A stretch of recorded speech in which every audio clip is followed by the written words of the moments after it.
당신은 아침에 거울을 볼 때마다 조금씩 달라진 얼굴을 발견합니다.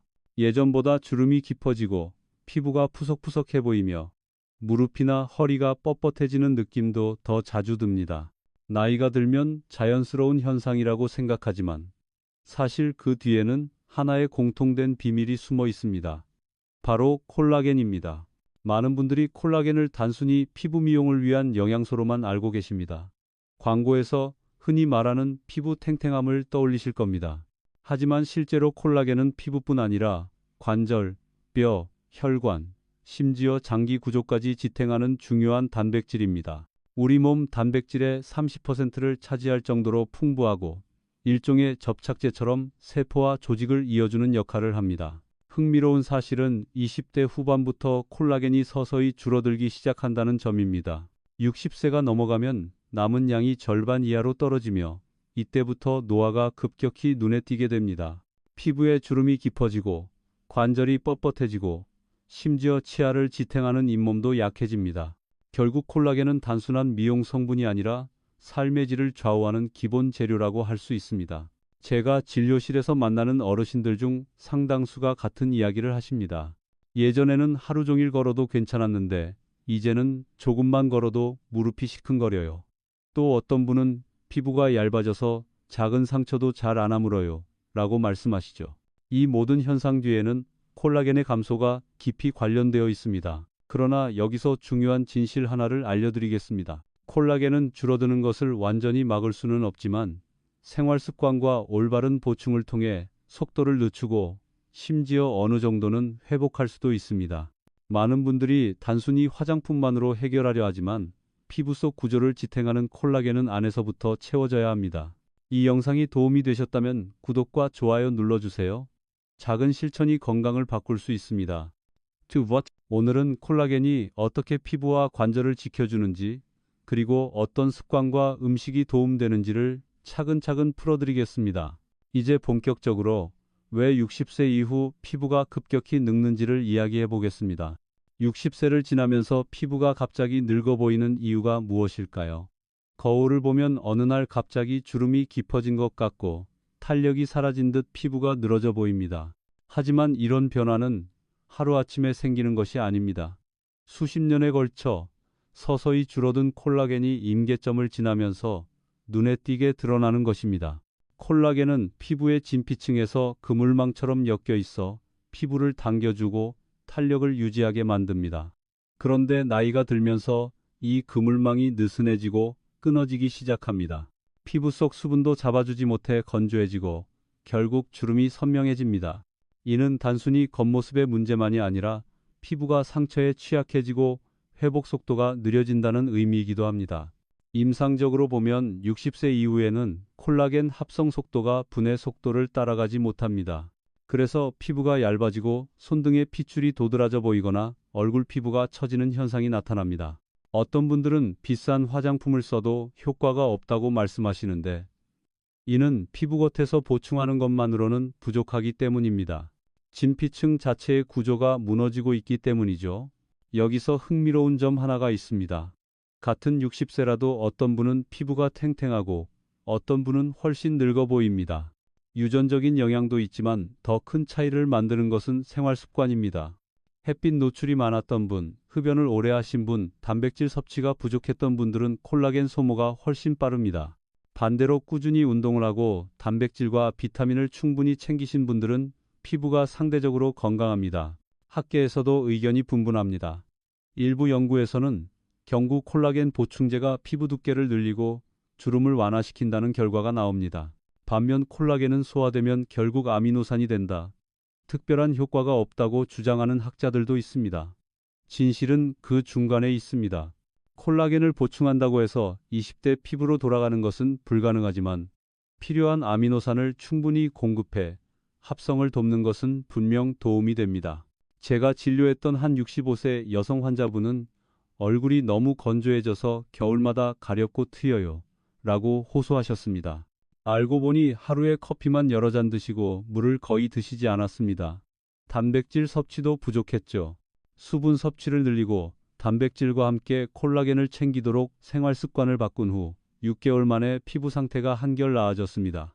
피부가 예전처럼 촉촉해졌다는 말에 본인도 깜짝 놀라셨습니다. 즉, 60세 이후 피부가 급격히 늙는 이유는 단순한 시간이 아니라 콜라겐 감소 플러스 잘못된 습관의 누적입니다. 그리고 바로 이것이 지금부터 우리가 집중해서 다뤄야 할 주제입니다. 이제 피부뿐 아니라 관절에도 콜라겐이 얼마나 중요한지 말씀드리겠습니다. 피부 이야기를 하다 보면 많은 분들이 관절이랑 무슨 상관이 있나요? 라고 물으십니다. 사실 콜라겐은 피부 못지않게 관절 건강에도 필수적인 성분입니다. 관절을 부드럽게 움직이게 해주는 연골, 그리고 인대와 힘줄은 대부분 콜라겐 섬유로 이루어져 있습니다. 즉, 콜라겐은 단순히 겉모습을 지켜주는 역할이 아니라 우리가 걸을 수 있고 계단을 오를 수 있게 만드는 기초 재료입니다. 60세 이후 무릎 통증이나 허리 통증을 호소하는 분들이 늘어나는 이유 중 하나가 바로 이 콜라겐의 감소입니다. 연골이 점차 닳아 없어지고 충격을 흡수하는 능력이 줄어들면 관절이 마찰에 시달리게 됩니다. 그 결과 통증, 뻣뻣함, 붓기 같은 증상이 나타나죠. 많은 분들이 나이가 들면 어쩔 수 없다라고 생각하시지만 사실 생활 습관과 영양 관리로 진행 속도를 늦출 수 있습니다. 의학적으로는 관절의 70% 이상이 콜라겐으로 이루어져 있습니다. 콜라겐이 충분해야 관절액이 제 기능을 하고 움직일 때 뼈끼리 부딪히지 않도록 쿠션 역할을 합니다. 하지만 나이가 들면 이 쿠션이 얇아지고 자동차 타이어가 닳듯 관절도 손상됩니다. 특히 무릎, 고관절, 허리는 체중 부담을 많이 받기 때문에 더 빨리 약해집니다. 제가 기억하는 한 72세 남성 환자분은 젊을 때부터 운동을 좋아하셨습니다. 하지만 최근 들어 무릎이 시큰거려서 운동을 중단해야 한다며 답답해하셨죠. 검사 결과 연골이 얇아지고 관절 사이 간격이 줄어드는 소견이 있었습니다. 생활 습관 개선과 함께 콜라겐 펩타이드 보충을 권유했고 1년 정도 지나면서 통증이 눈에 띄게 줄었습니다. 물론 완벽히 회복된 것은 아니지만 다시 가벼운 산책과 수영을 즐길 수 있을 정도로 좋아졌습니다. 여기서 흥미로운 사실은 관절과 피부가 동시에 약해지는 이유가 같다는 점입니다. 즉, 콜라겐이 줄어들면 피부는 주름지고 관절은 삐걱거립니다. 같은 뿌리에서 생기는 문제이기 때문에 관리법도 비슷합니다. 균형 잡힌 단백질 섭취, 꾸준한 운동, 자외선 차단, 수분 보충 등이 피부와 관절 모두를 지켜주는 방법입니다. 물론 아직 논란도 있습니다. 콜라겐을 먹어서 관절까지 갈 수 있을까? 라는 질문이 있습니다. 일부 연구에서는 콜라겐 펩타이드가 실제로 연골 세포를 자극해 회복을 돕는다고 보고합니다. 반면 다른 학자들은 효과는 제한적이라고 주장합니다. 하지만 임상 현장에서는 분명히 체감하는 환자들이 있고 무엇보다 부작용이 적기 때문에 시도해 볼 만한 가치가 있습니다. 결국 콜라겐은 피부의 문제를 넘어 움직임의 자유와 직결됩니다. 피부가 조금 늙어 보이는 것은 화장으로 가릴 수 있지만 관절이 아파서 걷지 못하면 삶의 질 자체가 무너집니다. 그래서 저는 어르신들께 꼭 말씀드립니다. 피부 관리만큼 관절 관리를 소중히 하셔야 한다. 이제 실제 환자의 이야기를 하나 더 들려드리겠습니다. 제가 진료실에서 만난 74세 어르신 이야기를 들려드리겠습니다. 이분은 오랫동안 농사일을 하셨는데 최근 들어 무릎이 시큰거리고 피부도 갑자기 늘어져 보인다며 찾아오셨습니다. 예전에는 하루 종일 밭일을 해도 괜찮았는데 요즘은 조금만 움직여도 무릎이 뻐근합니다. 거울을 보면 얼굴이 푹 꺼진 것 같아 기운이 빠져요. 라고 말씀하시던 모습이 아직도 기억납니다. 검사를 해보니 무릎 연골이 얇아지고 피부는 건조하고 잔주름이 깊어져 있었습니다. 생활 습관을 들어보니 바쁘다는 이유로 제대로 된 단백질 식사를 하지 못했고 물 대신 커피와 막걸리를 자주 드셨습니다. 햇볕에 오래 노출되면서 피부 콜라겐도 빠르게 줄어든 상황이었습니다. 이 어르신께 저는 두 가지를 권했습니다. 첫째, 매일 단백질을 충분히 섭취하고 필요하다면 콜라겐 보충제를 활용할 것. 둘째, 가벼운 스트레칭과 수영 같은 무리가 덜한 운동을 꾸준히 할 것. 그리고 생활 습관에서 물을 충분히 마시고 햇빛이 강한 시간에는 모자를 쓰도록 말씀드렸습니다. 처음에는 반신반의하셨습니다. 이 나이에 뭘 더 좋아지겠어요? 라고 하셨죠. 하지만 6개월 뒤 다시 오셨을 때 얼굴이 환해지셨습니다. 무릎 통증이 줄어서 아침마다 동네 뒷산을 오르기 시작하셨고 피부도 훨씬 덜 건조해졌다고 하셨습니다. 예전에는 무릎이 아파서 손주랑 놀아주지도 못했는데 요즘은 같이 공도 차고 놀아요 라고 웃으셨습니다. 물론 기적처럼 20대로 돌아간 것은 아닙니다. 하지만 콜라겐을 생활 속에서 의식적으로 챙기고 꾸준히 몸을 관리한 덕분에 삶의 질이 달라졌습니다. 이런 환자분들을 볼 때마다 제가 늘 강조하는 진실이 있습니다. 바로 콜라겐은 미용 성분이 아니라 삶을 지탱하는 기둥이라는 사실입니다. 학계에서도 아직 의견이 분분합니다.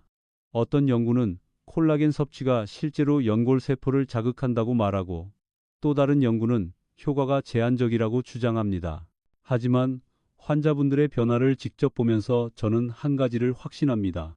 시도하지 않으면 아무 변화도 없지만 작은 실천이라도 꾸준히 이어가면 분명히 몸은 반응한다는 것입니다. 이 어르신의 이야기는 많은 시청자분들께 희망을 줍니다. 나이 들어도 아직 늦지 않았다. 피부와 관절 모두 다시 돌볼 수 있다. 는 메시지입니다. 이제부터는 콜라겐이 단백질과 어떤 관계가 있는지, 그리고 왜 단순히 콜라겐만 먹어서는 충분하지 않은지에 대해 말씀드리겠습니다. 많은 분들이 콜라겐만 챙기면 피부와 관절이 저절로 좋아질 거라 기대하십니다. 하지만 콜라겐은 그 자체만으로 완성되는 성분이 아닙니다. 우리 몸속에서 콜라겐은 단백질의 일종이며 아미노산이 모여 만들어지는 구조물입니다. 다시 말해 콜라겐이 제대로 합성되려면 기초 재료가 충분히 공급되어야 합니다. 여기서 중요한 것이 바로 단백질과 비타민 C입니다. 단백질은 콜라겐의 벽돌 같은 재료이고 비타민 C는 그 벽돌을 단단하게 붙여주는 시멘트 역할을 합니다. 단백질이 부족하면 아무리 콜라겐 보충제를 먹어도 합성이 원활히 이루어지지 않고 비타민 C가 없으면 섬유가 약하게 엮여 제 기능을 못합니다. 실제로 노인 환자분들 중에는 단백질 섭취가 매우 부족한 경우가 많습니다. 밥과 김치, 국 정도로 식사를 간단히 하시는 경우가 흔한데 이렇게 하면 피부와 관절을 지탱할 콜라겐을 만들 원재료 자체가 모자랍니다. 단백질이 충분하지 않으면 상처가 잘 낫지 않고 근육량이 줄면서 더 쉽게 피로를 느끼게 됩니다. 저는 환자분들께 항상 말씀드립니다. 콜라겐을 챙기시려면 먼저 단백질 섭취부터 점검하셔야 합니다. 삶은 달걀, 두부, 생선, 살코기 같은 기본 단백질을 하루 3끼에 나눠 드시는 것이 좋습니다. 그리고 귤이나 파프리카 같은 비타민C가 풍부한 채소와 과일을 곁들이면 훨씬 효과적입니다. 한 번은 68세 여성 환자분이 콜라겐 보충제를 몇 달 동안 꾸준히 드셨는데도 별다른 효과를 못 느낀다고 하셨습니다. 식습관을 살펴보니 하루에 밥 한 공기와 국만 드시고 단백질은 거의 섭취하지 않고 계셨습니다. 그분께 단백질 보충을 강조드린 후 단백질과 함께 콜라겐을 꾸준히 챙기셨습니다. 3개월 뒤 피부가 훨씬 촉촉해지고 무릎 통증도 줄었다고 기뻐하셨습니다. 흥미로운 점은 학계에서도 이 문제를 두고 여전히 논쟁이 있다는 것입니다. 어떤 연구는 콜라겐 보충만으로도 효과가 있다고 보고하지만 다른 연구에서는 결국 아미노산으로 분해되므로 다른 단백질과 다르지 않다라고 주장합니다. 그러나 실제 임상 경험상 콜라겐을 섭취하는 동시에 단백질과 비타민 C를 충분히 챙길 때 효과가 확실히 더 크다는 것을 확인할 수 있습니다. 즉, 콜라겐은 혼자서는 빛을 발하지 못합니다. 단백질과 비타민 C라는 든든한 동료가 있어야만 피부와 관절을 지켜주는 힘을 발휘합니다. 그래서 저는 늘 이렇게 말씀드립니다. 콜라겐은 따로 떨어진 보약이 아니라 균형 잡힌 식사의 한 부분이다. 이제 다음으로 콜라겐에 대해 많은 분들이 가지고 계신 흔한 오해와 잘못된 믿음들을 짚어보겠습니다. 콜라겐에 대해 이야기할 때 제가 진료실에서 가장 자주 듣는 말 중 하나가 있습니다. 콜라겐 크림만 바르면 충분하지 않나요? 또는 한 번 보충제를 먹으면 오래 가겠지요? 같은 질문입니다. 이런 믿음 속에는 몇 가지 흔한 오해가 숨어 있습니다. 첫 번째 오해는 피부에 바르면 바로 흡수된다는 생각입니다. 사실 콜라겐 분자는 크기가 매우 커서 피부 표피를 뚫고 들어가기 어렵습니다. 그래서 크림에 들어있는 콜라겐은 피부 깊숙이 스며들지 못하고 표면에서 보습 효과 정도만 냅니다. 물론 일시적으로 촉촉해 보일 수는 있지만 근본적인 주름 개선이나 탄력 회복을 기대하기는 힘듭니다. 두 번째 오해는 콜라겐 보충제 한번 먹으면 효과가 오래 지속된다는 믿음입니다. 하지만 우리 몸은 매일 콜라겐을 분해하고 다시 합성하는 과정을 반복합니다. 마치 밥을 한번 먹는다고 평생 배부른 것이 아닌 것처럼 콜라겐도 꾸준히 공급해 주어야 합니다. 일회성으로는 효과가 미미합니다. 세 번째 오해는 콜라겐만 챙기면 된다는 생각입니다. 앞서 말씀드렸듯 콜라겐 합성에는 단백질과 비타민 C, 그리고 적절한 생활 습관이 함께 필요합니다. 단백질이 부족한 식단이나 흡연, 과도한 자외선 노출 같은 생활 습관은 콜라겐을 아무리 보충해도 효과를 크게 떨어뜨립니다. 이 부분에 대해 학계에서도 재미있는 논의가 있습니다. 일부 연구자들은 콜라겐 보충이 피부나 관절에 도움이 된다고 하지만 다른 학자들은 효과는 제한적이며 과대 광고가 많다고 비판합니다. 실제로 시중에는 근거보다 광고 문구에 의존하는 제품이 많습니다. 그렇다고 무조건 무의미하다고 치부할 수는 없습니다. 중요한 것은 균형 잡힌 기대입니다. 제가 기억하는 환자 한 분은 70대 초반 여성인데 TV 광고를 보고 고가의 콜라겐 화장품을 1년 넘게 사용하셨습니다. 그런데 피부 개선이 크지 않다며 실망하셨죠. 생활 습관을 살펴보니 단백질 섭취는 부족하고 수면도 불규칙했습니다. 제가 콜라겐 보충제와 함께 단백질, 비타민 C 섭취, 규칙적인 수면을 권해드렸습니다. 몇 달 뒤 그분은 이제는 피부가 덜 가렵고 손주가 제 얼굴이 환해졌다고 하네요. 라며 웃으셨습니다. 즉, 콜라겐은 기적의 묘약이 아니라 꾸준한 관리의 한 조각입니다. 오해에서 벗어나 현실적인 방법을 실천해야 진짜 효과를 볼 수 있습니다. 다음으로는 일상에서 쉽게 만날 수 있는 자연식품 속 콜라겐에 대해 알려드리겠습니다. 콜라겐을 보충하는 방법은 꼭 보충제만 있는 것이 아닙니다. 사실 우리 식탁에서 흔히 만나는 음식에도 풍부한 콜라겐이 들어 있습니다. 중요한 것은 이런 음식을 꾸준히 챙겨 먹어 몸속에서 자연스럽게 콜라겐 합성을 돕는 것입니다. 대표적인 음식은 생선입니다. 특히 연어나 고등어 같은 기름진 생선의 피부와 뼈에는 콜라겐이 풍부합니다. 또 소힘줄이나 도가니탕 같은 음식도 전통적으로 관절 건강에 좋다고 알려져 있는데 실제로 콜라겐이 다량 들어 있습니다. 뼈를 고아 만든 국물 또한 오래전부터 어르신들이 즐겨 드시던 보양식입니다. 이런 음식에는 단백질뿐 아니라 미네랄도 함께 들어있어 콜라겐 합성에 유리합니다. 한 가지 덧붙이면 닭발이나 돼지 껍질에도 콜라겐이 많습니다. 다만 지방 함량이 높아 과다 섭취는 좋지 않습니다. 균형 있게 즐기되 신선한 채소와 곁들여 먹는 것이 바람직합니다. 저는 환자분들께 특별한 건강식품을 사지 않아도 이미 우리 밥상에 해답이 있다고 말씀드리곤 합니다. 실제로 60대 후반의 한 여성 환자분은 피부가 푸석하고 무릎 통증으로 고생하셨는데 생활 속에서 생선과 두부, 채소를 꾸준히 챙기도록 식단을 바꿨습니다. 6개월 뒤 피부가 한결 윤기 있어졌고 무릎 통증도 완화되었다며 만족해 하셨습니다. 물론 음식으로 섭취하는 콜라겐이 곧바로 피부나 관절로 가는 것은 아닙니다. 소화 과정에서 잘게 쪼개져 아미노산 형태로 흡수되기 때문이죠.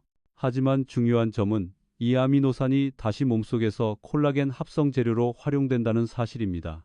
학계에서도 음식으로 섭취한 단백질과 콜라겐이 실제로 피부 두께와 관절 건강에 기여한다는 연구 결과들이 늘고 있습니다.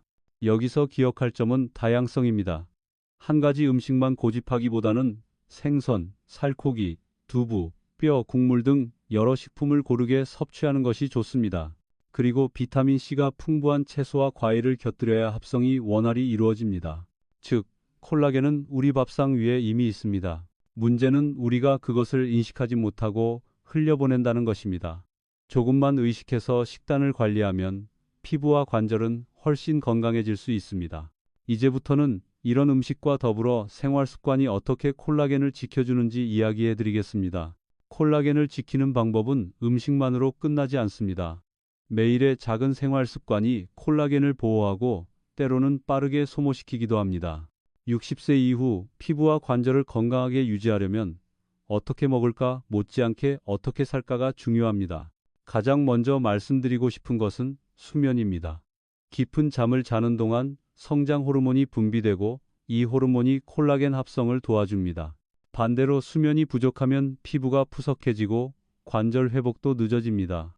실제로 하루 5시간 이하로 자는 어르신들은 같은 나이대보다 피부가 더 건조하고 관절 통증도 심한 경우가 많습니다. 두 번째는 흡연입니다. 담배 속의 니코틴과 활성산소는 콜라겐 섬유를 끊어버리고 합성을 억제합니다. 흡연을 오래 하신 분들의 피부가 유독 얇고 잔주름이 많은 이유가 여기에 있습니다. 또한 관절에도 염증 반응을 일으켜 더 빨리 손상됩니다. 금연은 피부와 관절을 위한 가장 즉각적이고 효과적인 선물입니다. 세 번째는 당 섭취입니다. 단 음식을 많이 먹으면 혈당이 높아지면서 단백질이 당화라는 과정을 거쳐 딱딱해집니다.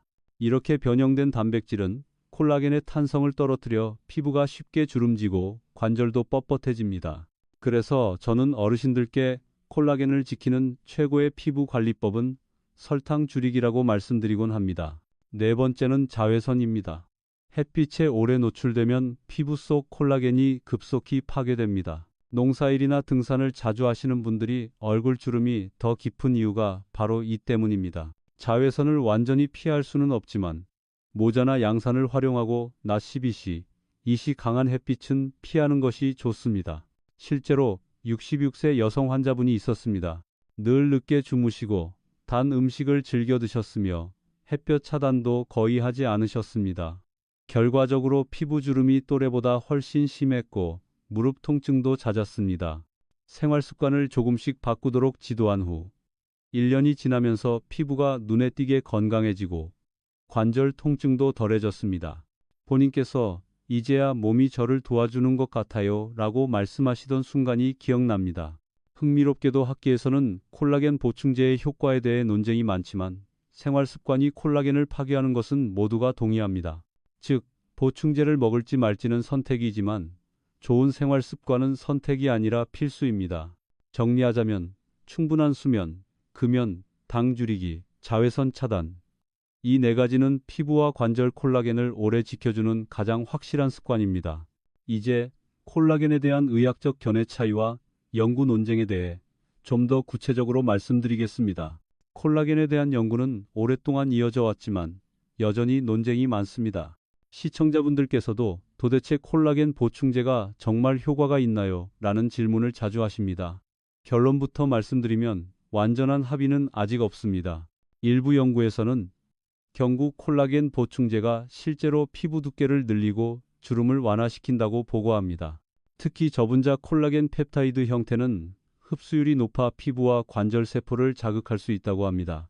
일본과 독일에서 발표된 몇몇 임상시험 결과는 매일 일정량의 콜라겐을 섭취한 사람들이 8주 후 피부 탄력이 개선되었다고 밝혔습니다. 하지만 반대 의견도 적지 않습니다. 콜라겐은 결국 위에서 아미노산으로 분해되므로 다른 단백질과 다르지 않다라는 주장이죠. 따라서 특별히 콜라겐이라는 이름으로 보충하는 것 자체가 큰 의미가 없다고 말하는 학자들도 있습니다. 이 때문에 학계에서는 아직까지 결정적인 증거라고 부를 만큼 확실한 결과는 부족하다고 평가합니다. 저는 환자분들께 이렇게 설명드립니다. 과학적으로 100% 증명되었다고 말할 수는 없지만 실제로 개선을 체감하는 분들이 많습니다. 무엇보다 부작용이 거의 없기 때문에 시도해볼 가치는 충분합니다. 중요한 것은 과도한 기대 대신 현실적인 태도로 접근하는 것입니다. 예를 들어 70대 남성 환자 한 분은 무릎 관절 통증 때문에 콜라겐 보충제를 시작하셨습니다. 3개월 후 아침에 일어날 때 덜 뻣뻣하다고 말씀하시더군요.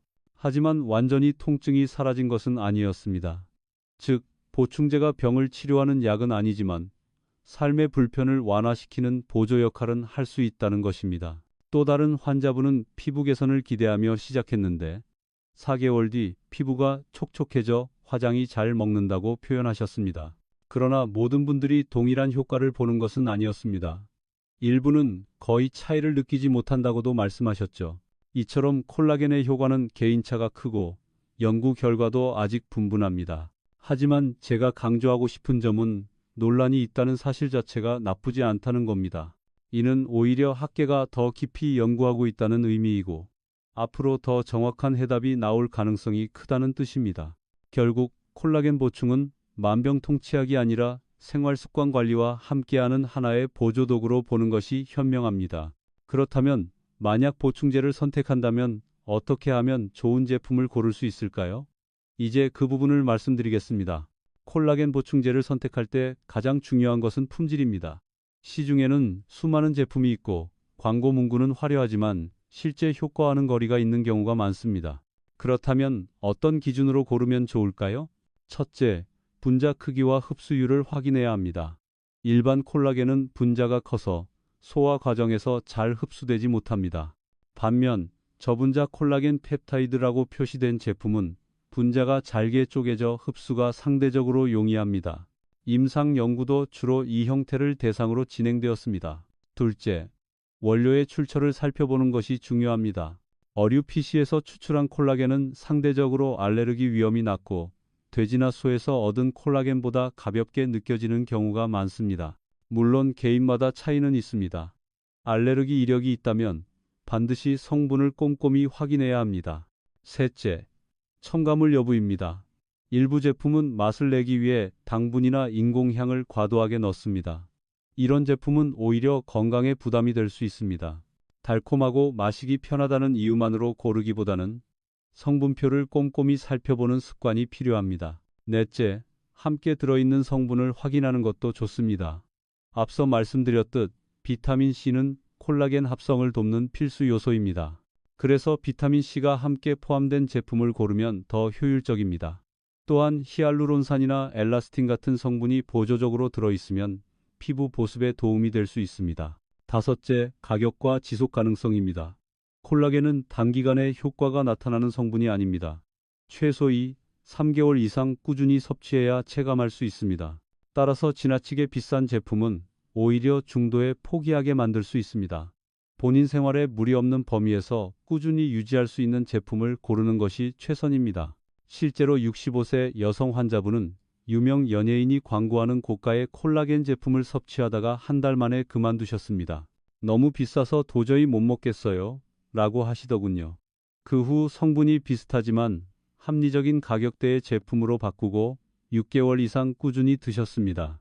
그 결과 피부가 덜 건조하고 무릎 통증도 완화되었다고 만족해 하셨습니다. 학계에서도 여전히 효과가 확실하다라고 단언하지는 못합니다.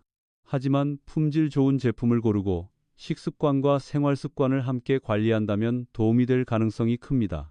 핵심은 과대 광고에 현혹되지 않고 균형 잡힌 기대와 꾸준함입니다.